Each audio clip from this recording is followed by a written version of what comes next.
first off, as you can probably see, it looks like a giant coffin, and here we are in a historic cemetery in Tennessee. But before I really get too much into the bus, I actually have to bring you back a little bit. It's just sufficient to tell you right now that there was a lot of controversy when I started my bus trip in the transhumanist community, and there was a lot of resistance in addition to my presidential campaign. My bus trip was about my presidential campaign. It was about promoting it in a way that could get a science candidacy some attention in the 2016 elections.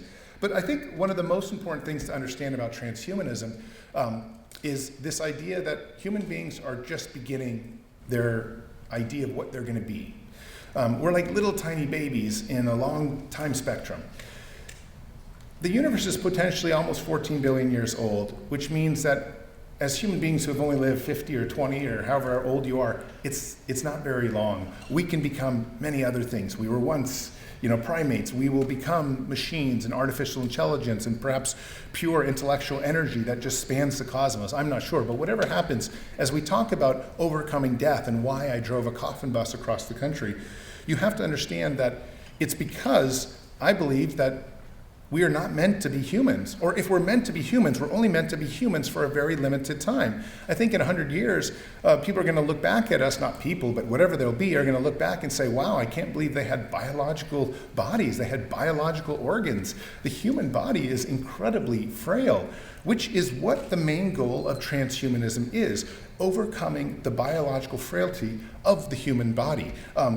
Essentially making it so that we can persist through any kind of environment, any kind of set of circumstances. And right now, as you know, human beings have a very, very hard time to deal with anything. If I took away the oxygen from you in this room, we would all die. If you didn't have water for a couple days, you would die. I mean, the body is designed to be reliant on many other factors, whereas a lot of machines out there or other types of kind of synthetic materials that we might create and use as living entities would not have to be so dependent on those things. But the most important thing to know is that when I talk about synthetic things, machine parts, or anything like that, it's because technology is what is driving the human race forward right now. It's what differentiates us essentially from every other living entity on the planet. We are becoming something quite different through the use of our tools. When primates first picked up a stone and made an axe, something fundamentally different has happened, and that has led us to the stars. It's led us to overcoming various diseases and things like that. It's also led us to doubling our lifespans in the last century. Which brings us to kind of the number one goal of transhumanism and number one goal in my life as well, which is conquering death through science and technology. It sounds like a pretty novel idea and it sounds pretty crazy, but frankly, there are now hundreds of millions of dollars going into it just in this year. In fact, we used to say there might have been 50 million or 100 million in the life extension field. Well, it's going into hundreds of millions, and I bet by next year it might be billions because many, many very wealthy people and many other people are getting very involved with the life extension movement. But the bottom line is really a philosophical conundrum. Should we die? Is dying natural? What does the word natural even mean to somebody like myself who wants to transcend the human body? Well, there's nothing natural to me except using tools. And so when I look at graves and death, it's something that I want to avoid because I love life. I think living longer is something that promotes the philosophical angle that I have that life is something worth living. So just so you know, this is a bit of a memorial for my father. My father died about 15 days ago, which is pretty brutal for me. He had been, this is him in his body, and I was a little afraid to show this picture, but I kind of felt like the memorial is better for him. He was there for the bus trip the whole time. We actually thought he was going to die on his presidential campaign, during my presidential campaign, because he was helping me through the thing. But he probably died from his 5th heart attack. I won't stay there too long, I'll get too emotional. But I just want you to understand, like when I talk about conquering death, it's something very, very serious. My dad likely died from his 5th heart attack. He had had 4 before, which is why we actually thought he wasn't going to live much longer. And he had diabetes before.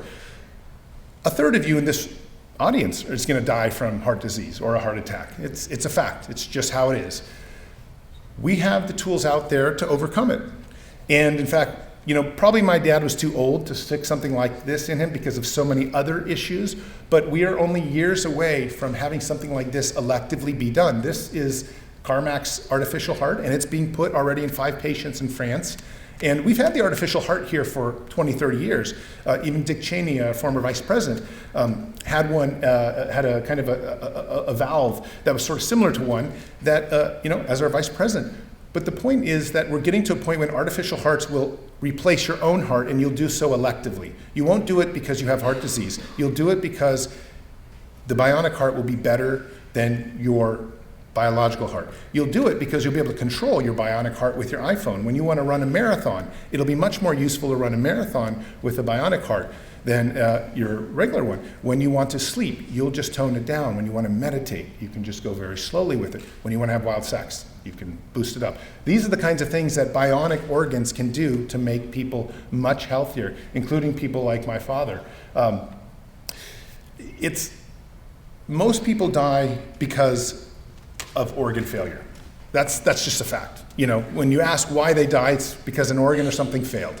And if we can replace organs, whether they're synthetic, whether they're machine, whether they're robotic, whether they're bionic, whatever it is, whether they're made even partially with human tissue, which is how Carmat does its heart, we'll be able to live longer and better. But the problem is a lot of people are kind of afraid of the artificial heart. When I talk about controlling your heart with an iPhone, all of a sudden it's a little bit weird. In fact, Dick Cheney had to turn off the Wi-Fi in his valve when he gave public speeches because he was afraid of terrorist attacks. Now, this is some stuff he talked about in his book.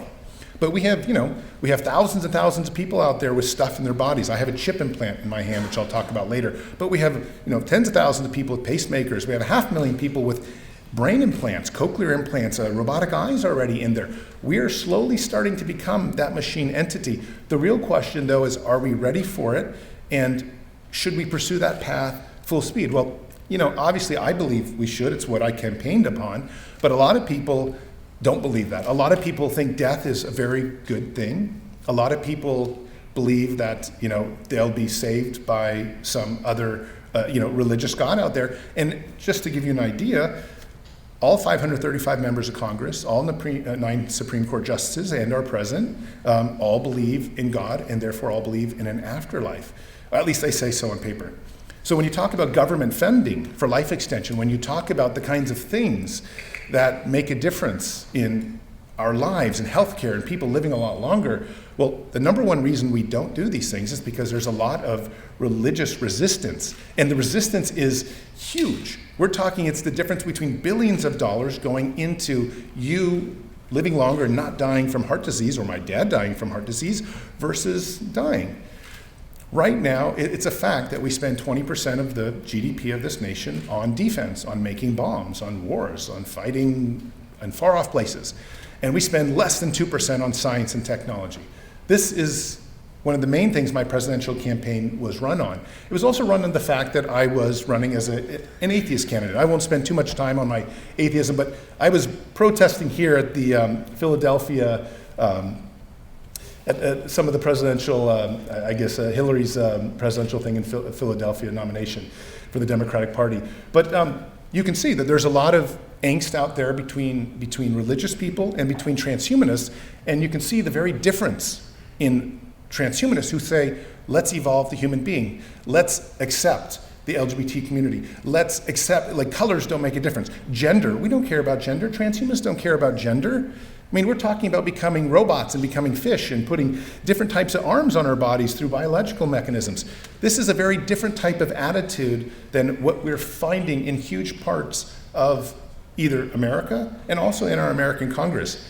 And I think it's very important when we consider why I drove a coffin bus across the country, you understand that it has a lot to do with my fighting a culture war. And that culture war is that most Americans, 75% of us, believe that there's an afterlife. And if you, like me, don't believe there's an afterlife, you're going to be willing to dedicate everything to live a lot longer through science and technology. The reason I became a transhumanist was I had a very close call with a landmine in Vietnam. I had been a journalist for National Geographic for many years. I'm here on an assignment in National Geographic. And in Vietnam, they take bombs out of the ground that were unexploded during the Vietnam War, and they sell the metal. So naturally, a lot of these bombs explode when you accidentally hit them wrong with a shovel or something like that, and there's landmines all over as well, the demilitarized zone. But I was covering the story, had a very close call where I almost actually stepped on a landmine. My guide pushed me out of the way and later showed me. It's very hard to see in the jungle these things that are in the ground, but of course half the time you're trying to dig them up so you can sell the metal. Crazy world we live in. But either way, that moment was very important because I'd been covering war zones for National Geographic for about 3 or 4 years before that. And it was the turning point in my life when I said I'm going to dedicate my life to something else. And that something else had to be to overcome death. Well, it turns out that there's an enormous movement around the world. A couple million people right now that are dedicated to trying to live indefinitely through science and technology. And I call this the transhumanist wager. After my Vietnam experience with National Geographic, I came back and wrote a book called The Transhumanist Wager, which essentially says, instead of Pascal's wager, which says that you believe God will eventually probably take care of you, so you ought to put your faith in God, the Transhumanist Wager says the same thing except with science. Science will take care of everybody in this room. Science can remove all hardship. Science can remove death. Science can bring my father back. Science can do all these different things that we never knew. And I came back and wrote a book, and that book did very well and launched me into a public career. I was quite exciting to have that happen.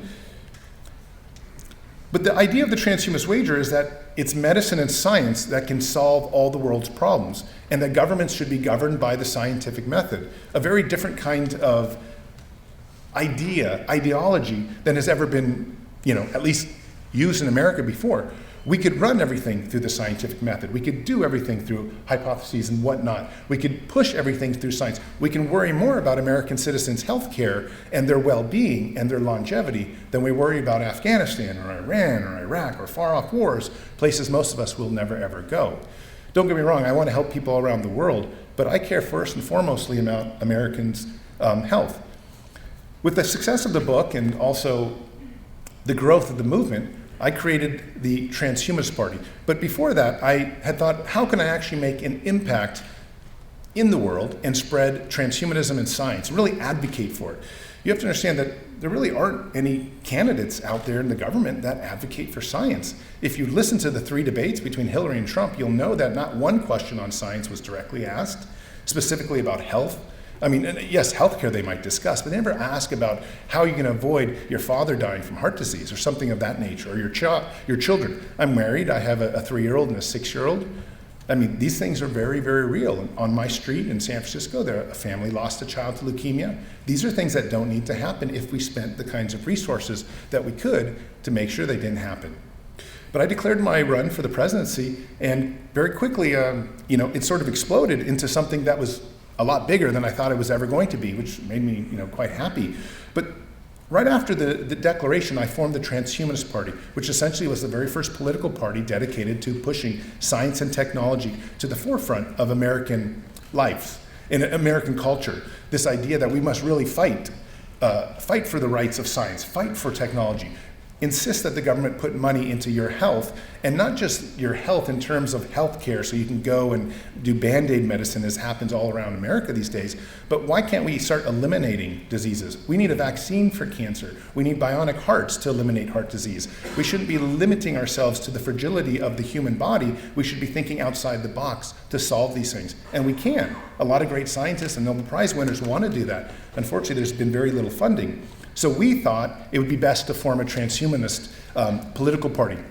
Of course, like all political parties, as soon as I formed it and I got a whole bunch of my supporters behind me, the entire movement started factioning off in different areas. And for those of you who know about transhumanism and might follow the movement, you'll remember this time because the movement essentially split in two. And I didn't realize that my candidacy would do such a thing. But in the end of the day, transhumanists also are on the left and transhumanists are also on the right. I'm sort of in the middle somewhere. But those that were on the right and left started fighting, and very quickly the Transhumanist Party became this kind of focal point for we shouldn't have politics and science, and that became a battle in itself. But I mention it only because it really kind of got me down. All the friends I had, some of them turned on me because you've seen what politics does to family members and friends. It makes us all a little bit crazy, and you can get a lot of divisions. So I was looking for something to revitalize my campaign and move outside of the community myself, the transhumanist community that I was counting on for votes and for support. And my team and I came up with this idea of a giant coffin bus, and it was a bold idea. If you know much about history, then you'll know the 60s sort of started from Ken Kesey and the Merry Pranksters, because they had a bus called Further, and that bus sort of helped launch a countercultural revolution in America. Peace, hippiness, love, all these other things. We look back and we say, oh yeah, that's funny, but really, there are moments and times when certain vehicles can do that. And we were hoping to create the sort of similar type of, experience by a bus traveling across the country, delivering a Transhumanist Bill of Rights that would essentially open up U.S. Congress to brand new ideas.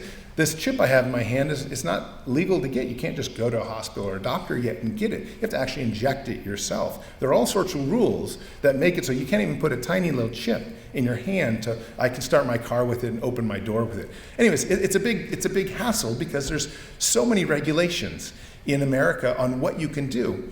The friends that I have that want to use genetic editing to put plant DNA into their skin so they can essentially use the sun to create energy and bypass lunch or bypass food. As crazy as it sounds, believe me, people are working on this. This is the holy grail of medicine, where you all of a sudden take plant DNA and you could photosynthesize. If you can do that, you can save a lot, and then all of a sudden the overpopulation problems go away. Anyways, some of the crazy stuff transhumanists are working on, but of course it's not allowed in America because we have rules against all this stuff. So the Transhumanist Bill of Rights was something to do that, was something to challenge all that and say we have a right to our body, we have a right to any of the kinds of technology that we want to use, no matter how crazy and how radical it is. And in the end of the day, the Coffin Bus was really just saying, stop spending so much money on bombs, stop spending $6 trillion on fighting in Iraq, and spend that money on the American citizens' health care, directly on their lifespans, on making it something that's much better, that can live much longer. So we had an Indigo campaign, the kind of crowdfunding thing. We raised about $25,000, $26,000, $27,000, and it was just enough to do what we kind of needed to do. And I eventually found a bus on Craigslist to fulfill this dream, because of course you can't go out and buy a Coffin Bus, you have to make it. And I don't know how many of you are familiar with art cars, but there is an entire industry out there of people that make crazy art cars as a ways to demonstrate what they're trying to do, sort of like Ken Kesey and the Merry Pranksters, except in their case they just painted their bus full of colors. But still, it was something that can be very powerful when you're driving in downtown San Francisco across the Golden Gate Bridge and you're stuck in traffic and you have your website on your bus. You can see thousands and thousands of hits as people go to it, because everyone's like, what is that crazy bus? Well, so that was the idea. We started building it. I have a little front yard in San Francisco, and we reversed the bus into it and began to construct it right there. In fact, I did almost all the construction myself. A few team members helped me out.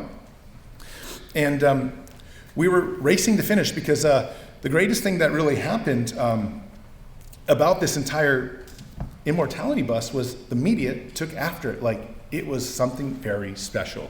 And as you know from all presidential races, without media you're nowhere, especially in the modern day. So very quickly we had dozens of articles written about the bus saying, hey, here's this guy, he's going to go drive a coffin bus across the country to spread the word about life extension. And they were coming to join us. One of the main points of the bus is that you could have journalists embedded into the bus, just like you would have them embedded into Trump's bus or Hillary's bus, and they could ride with you, experience what you experienced, join you at the rallies, join you at the conversations. And so very quickly we had a lot of people join us. And from the very start, when we left my front yard, which we could barely get out of.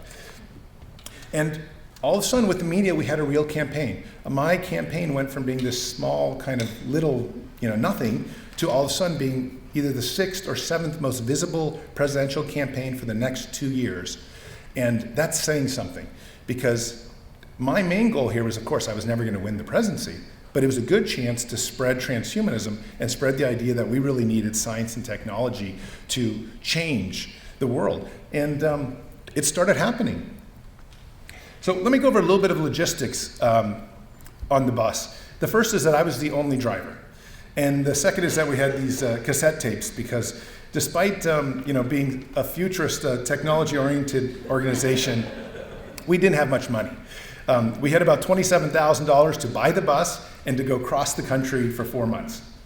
And that meant mouths to feed, some flights, and repairing the bus too, which broke down every other day, of course. And just so you know, we have a website called immortalitybus.com, and we have videos galore on it after this if you ever want to watch these things, because there's no way that you can incorporate 4 months, every day something happening into a slideshow. So I'm just kind of going through some of the main points. But one of the main funders was a wonderful gentleman named Dmitry from Moldova who donated a lot of money to the crowdfunding campaign, and he asked us to put posters, life extension posters on the bus. So you can kind of see some of these posters at the very top. But this is a typical riding day. Here we are somewhere in Arizona, I think. And just look in the far right-hand corner, sitting shotgun. That's an important also piece of the Immortality Bus, I guess, puzzle, is that we had a small robot. The robot's about 4 feet tall, so it's not that small. In fact, 4 feet tall my kids loved it. But it does about 1,000 different functions. And everywhere we go, we would often play with it. And sometimes people had never actually seen, 2 years ago, this was probably the most sophisticated robot that you could buy for under $1,000 anywhere on the planet. So it did a lot of things. Of course, robot technology, like all technologies, are exponentially growing, and they're just getting so much better. But we had a robot on board that sat shotgun the whole time that did a lot of crazy things.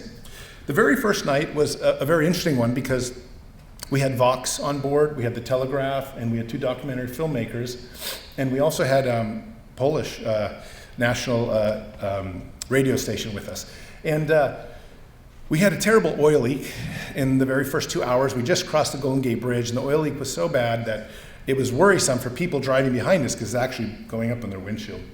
And so we had to pull over and deal with it. And this is, again, where my father was very handy, because even though he was already quite sick, he knew quite a lot about engines, was able to help me. So I called my father and asked him about how to fix it. And unfortunately, we were unable to fix it. But what we ended up doing was figuring out a way to catch the oil that was dripping, and every hour to take that oil and put it back in, and we essentially recycled it.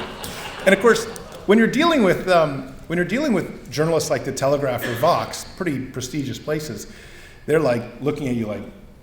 So the very first night, actually, after all this chaos, we only made it like literally, I guess, 80 or 90 miles down the road, but at least we were still going. They were worried the whole trip was going to break, because what happens, the engine started leaking so much oil that there was obviously a gasket had blown somewhere.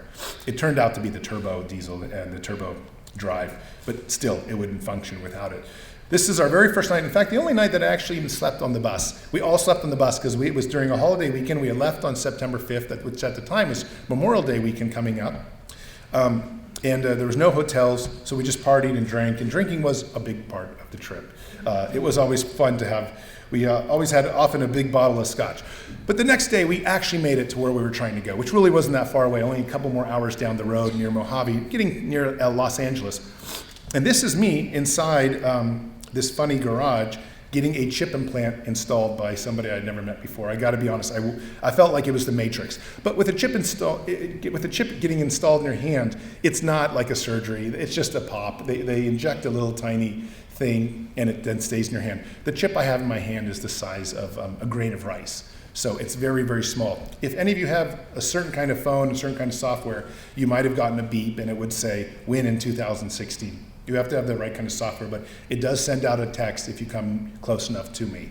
And other things like that, it can start your car, and it opens my front door, which is quite fun to do. When you go running and when you go surfing like I do, it's nice not to have to carry your keys.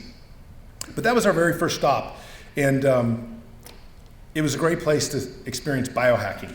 Biohacking are the people that are trying to do the photosynthesizing with the plant DNA into their skin. When you start messing with your body to try to kind of create a new type of human being or a new self.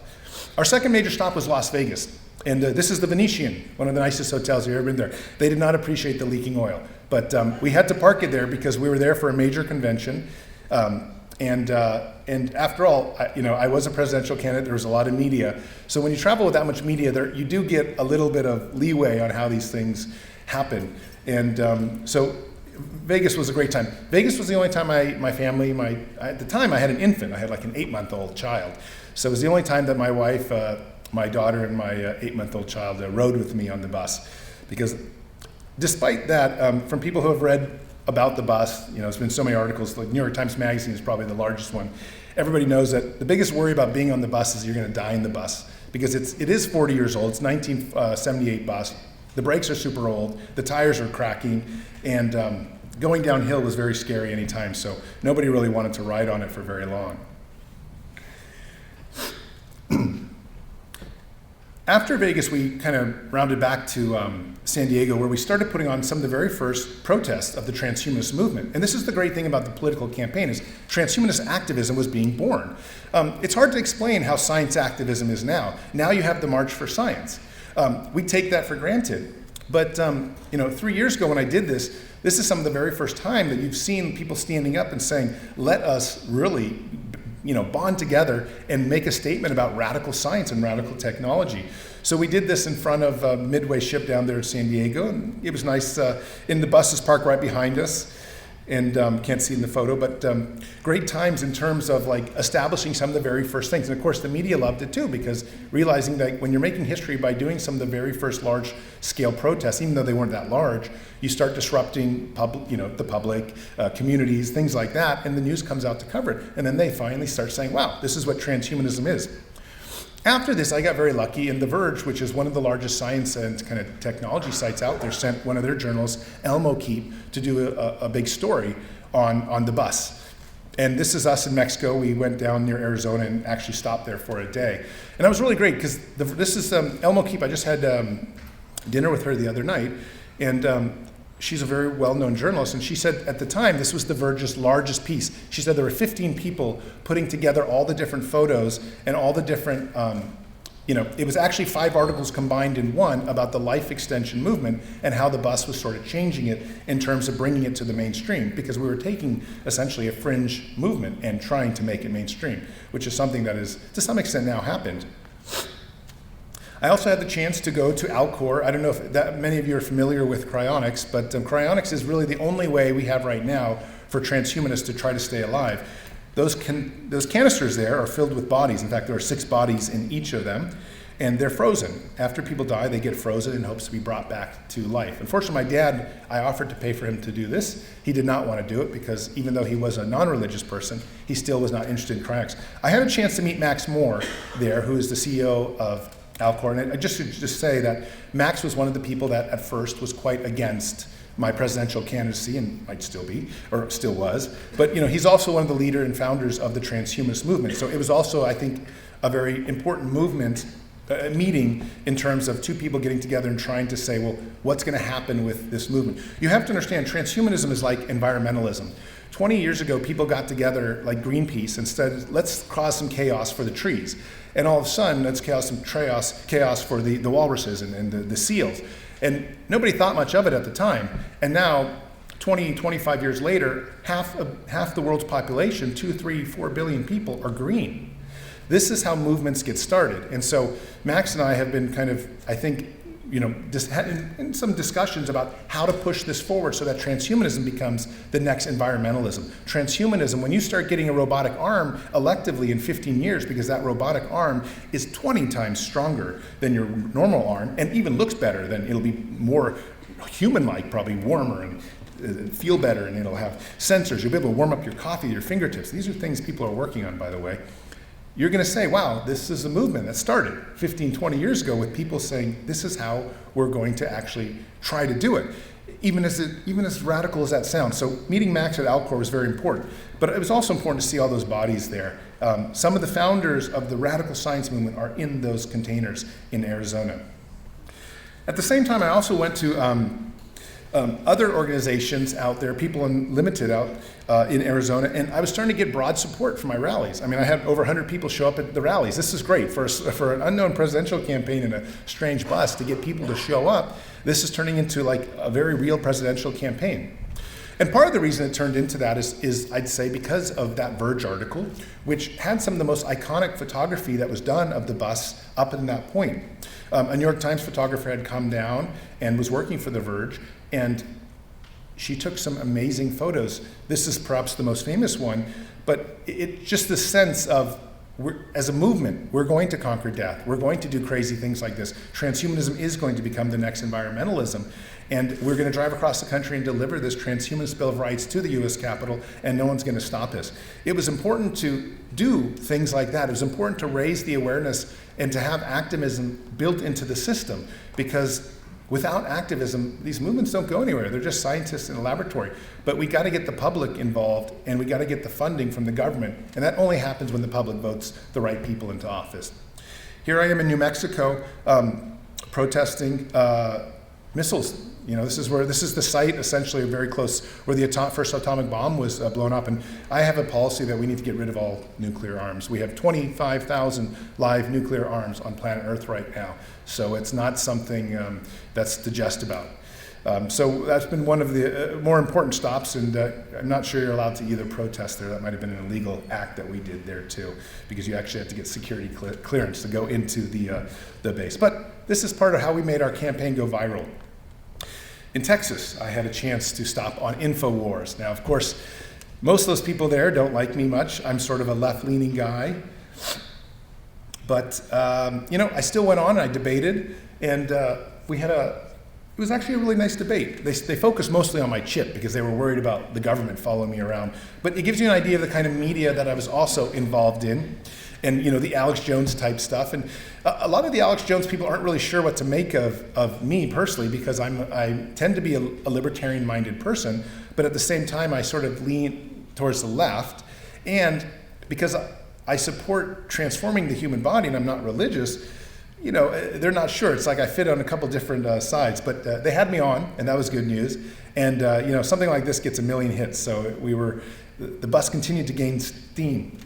One of the main stories we did was in Arkansas, where marijuana is completely and totally illegal, basically in all forms.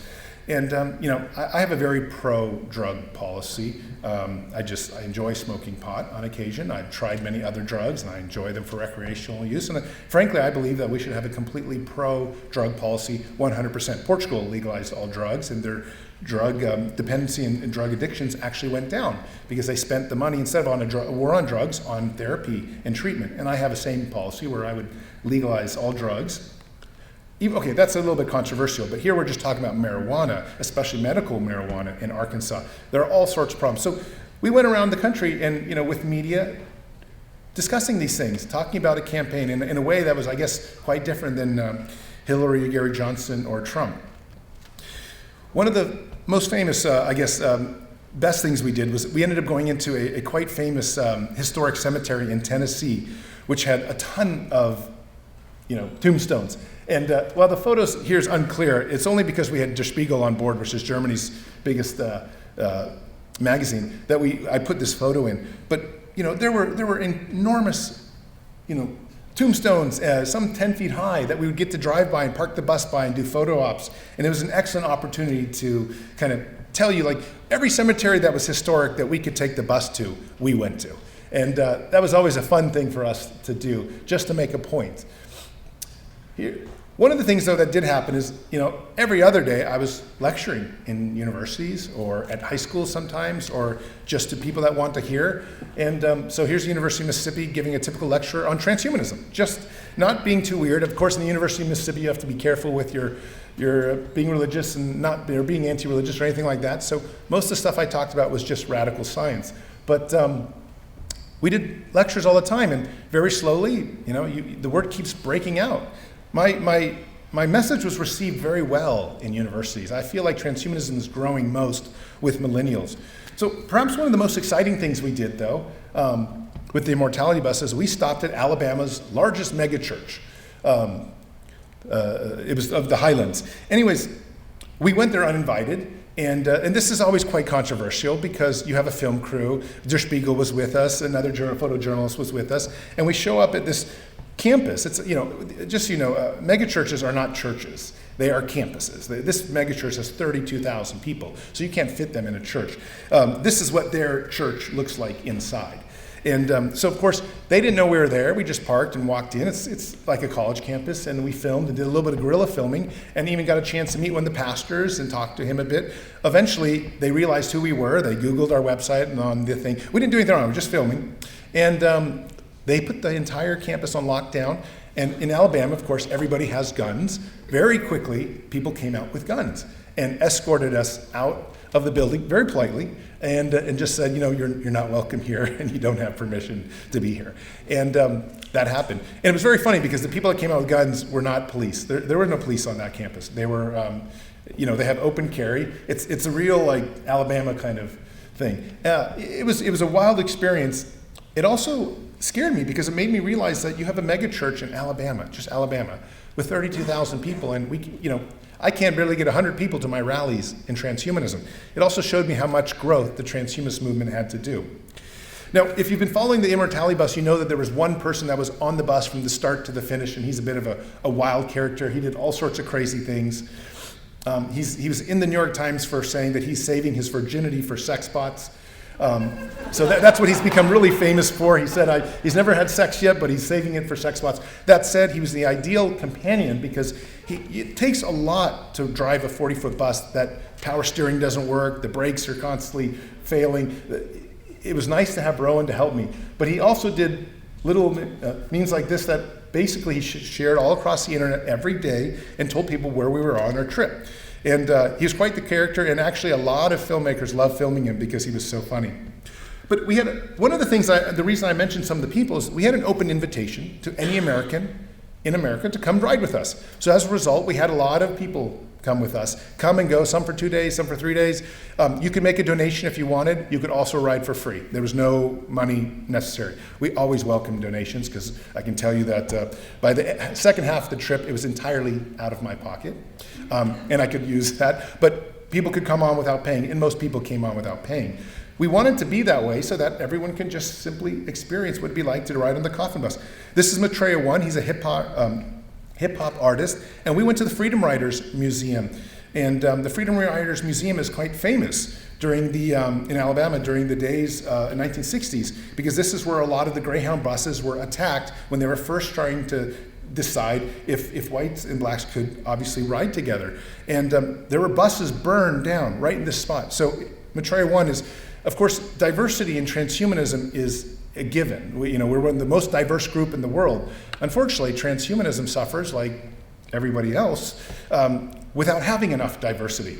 So Maitreya has been a good friend of mine for a long time, so I welcome for the cameras to come on board, to have a black hip-hop artist come on board and to go to this specific museum for me. And it was very powerful because they invited us in. They knew that we were also, at this point, part of a historic bus trip. And while we're not fighting for civil rights, we're fighting for futurist civil rights. We're fighting for the rights of robots, for the rights of biological, morphological freedom to do with your body, to get chip implants. It's something quite different, but in 5 or 10 years, genetic editing is going to be the next civil rights battle of our time. And Maitreya is a great, I think, spokesperson for the movement to help us. So I was excited to have him on during this this part of the ride. In Florida, we ended up at the Church Perpetual Life. There is a church that is dedicated to living forever. They're not a church that believes in a God. They're a church that believes in science as a God. It's not exactly like that, but they are all transhumanists. And there are some transhumanists that are quite religious. And some of them go to this church. But it's worth mentioning because I don't want to make it seem like it's entirely a secular movement. It's not. It's all across the spectrum. But whatever it is, it's pretty solidly science and technology are the main staples of how this movement is kind of growing and how this movement exists. Of course, they were starting to get fans on the bus too, and I had 2 beautiful researchers come out and speak with me the night I spoke at the Church of Perpetual Life. And it's great too, because it's nice to have people now with real degrees, and transhumanism has grown to a point where a lot of the research by citizen scientists are by scientists who actually have real research positions in real companies or real universities too. So the movement has grown from, I think, just a lot of people hoping for the best to actual researchers who know what they're doing with nanotechnology, genetics, chemistry, and things like that. One of the things I did during my campaign was I campaigned in Second Life. As crazy as it sounds, there is an audience in Second Life. And you can go there, and you can talk to people, and you can get them to vote. Okay, they can't vote for you specifically. They actually have their own voting regulations. In Second Life, you can vote for people there too. It's a good way to get attention to my campaign, and people show up there that can vote in the real world. And so I gave a speech in Second Life. Terasem is the organization that put it on. It's a spiritual transhumanism organization. This is one of the funnier photos. Of course, we were stopped by the police everywhere we went, naturally. And they're like, what is this? What I did see is this little building behind. You can't see it. It was a daycare center. And we were just at the Starbucks, like right across the street. And the police said, hey, we got a call that there's a coffin bus in front of a daycare center. And of course, they came out in force and talked to us about it. And we just said, oh, we're just there for the day. But it's the kind of hassling and, of course, also part of the fun of explaining to these people, how the bus, and I didn't know there was a daycare center there. I probably would have been more, having my own kids in daycare, I would have been a little more cautious. But so in North Carolina, I had the honor of debating John McAfee. At the time, John McAfee had represented the Cyber Party. And of course, he's a character, and you all know the craziness that he's probably done. It was actually a great experience. He came aboard the bus. We got a little bit drunk. We had a lot of talking. There was a lot of filmmakers around. It's International Business Times did a wonderful video on our talk, and he was quite the character. Showed me all sorts of funny things. And at the time, he was running for president for the Cyber Party. So we had the Cyber Party and the Transhumanist Party meeting, and that was great. In the end, he ended up going to the Libertarians. One of the things about the bus is the parking challenges. Here we are at Virginia University, and it's like impossible to park. Like imagine driving that bus through here and trying to find a spot. It's just, you end up just going in the red and waiting till the police come bother you. And sometimes we would lock it because you can't tow this bus away. I mean, this is like a 1978 bus. It's so heavy, it takes very special towing equipment. So you can just leave it. No one's gonna come tow it. They can ticket you all they want, but there's no towing that bus. So a lot of fun things like that in our campaign events. One of the things we did at the very end is we dressed the bus up and got window covers so that it actually looked a bit more like a coffin. It didn't really work out that well here, but still you get a bit of the idea. And finally, we're almost after 4 months in Washington, D.C., which was great because I got to say the bus was breaking down all the time, and all the reporters were having a field day writing about how the bus was leaking oil everywhere. By now, like at Walmart, I bought like $180 of oil one day, and we just kept recycling it. I had this literally a catchment system underneath the engine that would catch it, and we'd stop every hour, and then I'd pre-put it, sometimes in clothes like this. Sometimes I'd go from campaign events to things. So it was a bit ridiculous, and I was glad the trip was ending. And here we are driving the Immortality Bus through Washington, D.C., which was, of course, as soon as you enter Washington, D.C., you start getting cars following you because Secret Service and things like that. But instead of causing too much trouble, because we knew already posting a Transhumanist Bill of Rights was going to be a bit of a trouble, I went there that evening and wrote the Transhumanist Bill of Rights. And I know a lot of people ask, how did it get written? Well, we were so busy during our bus campaign that I actually just did it the night before in about 30 minutes. It's only 6 or 7 different things, mainly saying we have a universal right to life extension, also that we need to worry about existential risk. Diseases like Ebola or worrying about asteroids need to be taken more seriously, as do the nuclear threat to nuclear missiles and things like that. And also, in general, we just believe that resources should be allocated towards people's longevity. For example, when George W. Bush in 2001 stopped stem cell research in America, essentially, we feel that was illegal. We think that somebody needs to step up and say that's a crime. You can't, because of religious reasons, stop the health care of American citizens, even if you're the president.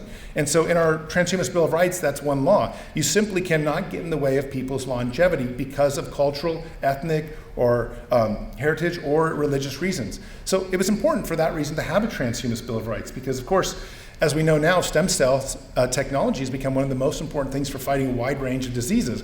And when George W. Bush stopped it for 7 years, hundreds and hundreds of thousands of people were harmed because of that, directly harmed.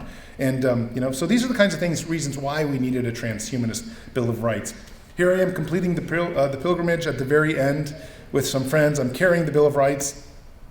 And then I read the Transhumanist Bill of Rights to the public, and there's media and people there. And in the end, though, it turns out you can't post anything on the U.S. Capitol building, which I guess I should have known ahead of time, but I didn't. I thought it was going to be like Martin Luther, where you take the 95 Theses and you nail it upon the door, and that's it. Well, it turns out that you're not allowed to touch the building. Well, I wasn't going to be stopped after I was emotional, and I had a lot of cameras behind me, and I wasn't going to be stopped. I was going to get arrested if I had to. And but I didn't want to deal with that guy because he wasn't going to let me get close. So I went around to the very front, and nobody really knew what I was doing, and they didn't follow me, and of course there weren't many people there. It was kind of a windy day, and I ended up posting it. As this guy was saying, post that and you'll be arrested. Anyways, by this time, like 20 security people had come, many with M16s or whatever guns they carry. So at this point, it's a pure fiasco. However, we have 3 filmmakers with us. They add protection because the last thing you want to do is for somebody who's just posting a piece of paper, who's well-dressed anyways, and who's actually sort of well-known as a presidential candidate, to arrest him there, because then he gets more of what he wants, the press and the media and things like that.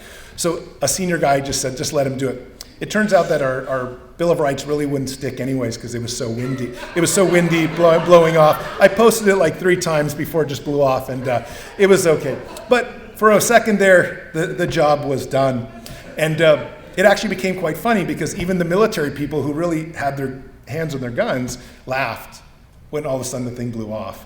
And I ended up giving a small speech, and that was the end of it. We made it after 4 months. And it was a wonderful time. What happened though afterwards was, I think, even better. It was that slowly the trip and the idea of it and what it meant to have a bus with an open invitation to any American to come on and ride on the Coffin Bus. One thing on the bus is we had virtual reality gear like they do here. We had a drone on board. We had a robot on board. We had biohacking equipment. There was a ton of transhumanist things that you could do. We had the Google Glass on board. You could experience all sorts of fun things on that bus while riding, besides the conversations that took place. This New York Times piece takes about 30 minutes to read that came out on the bus. It's very philosophical. It's about someone who doesn't know if he wants to die or live indefinitely. He's not sure. And he writes a lot about the oil spills.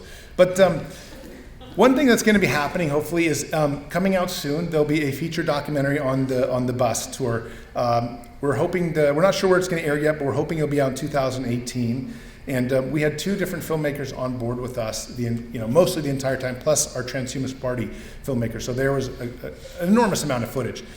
It may be 2018 or 2019, but definitely look for it. And we have one last selfie with Rowan and I. It's hard to see, but there are like Secret Service people all around us. There's cars and stuff like that. Because by this is after we had posted it, and by that time they're like, make sure these people leave. It's funny, a lot of people thought we were a Christian cult because we're driving around a coffin, and I'm like, no, we're a science cult. We want to overcome death. So this is the end of my speech, and of course I'm dedicating it to my father. He was a great guy who helped a lot during the trip, but even though he could barely move at that point, he was excellent in helping me fix things, because I can tell you the bus broke down every other day or so. And this is the original drawing of our bus, the original vision that we had by Rachel Lynn. And this is sort of how our model was to recreate. And our goal really with the Immortality Bus now, as the last slide shows, is we're now trying to take the bus and dedicate it to a major museum that can take the bus and put it permanently on exhibit, so that, because what's happened is the bus has become perhaps the most well-known transhumanist art piece in the world. And you don't look at it anymore as a vehicle to drive, look at it as a piece of art, something to see, sort of like art cars are. And we're hoping that it's going to continue its journey for decades more as a piece that people can go inside at some kind of museum and visit it and read the articles and get for what we're trying to do, which was essentially spread the awareness that with enough resources we can conquer death through science and technology. We just got to spend the resources on it. So thank you for listening to my slideshow, and I'm going to definitely do a Q&A if anyone has any questions whatsoever.